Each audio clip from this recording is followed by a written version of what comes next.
Армијата се подмладува со 300 нови професионални војници. Објавен е огласот за македонските граѓани на возраст од 18 до 25 години кои се физички подготвени и сакаат да придонесат во чувањето на безбедноста на Македонија. На одбележувањето на денот на првата пешадиска бригада, министерот за одбрана Мисајловски порача дека новите кадри ќе бидат додадена вредност на армијата.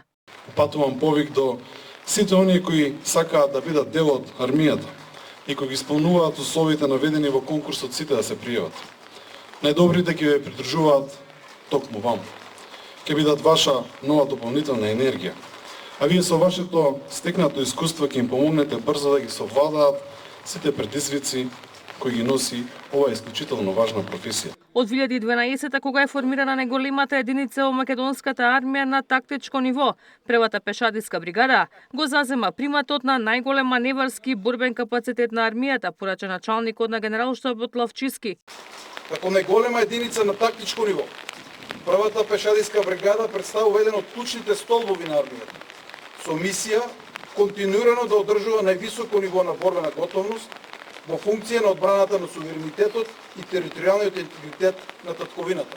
Единицата активно учествува во мировните мисии како дел од НАТО силите. За зголемување на оперативност и мобилност, армијата неодамна се модернизираше и со 17 нови лесни оклопни возила Страјкер набавени од САД. Ивана Соколовиќ, Најдова, Сител телевизија.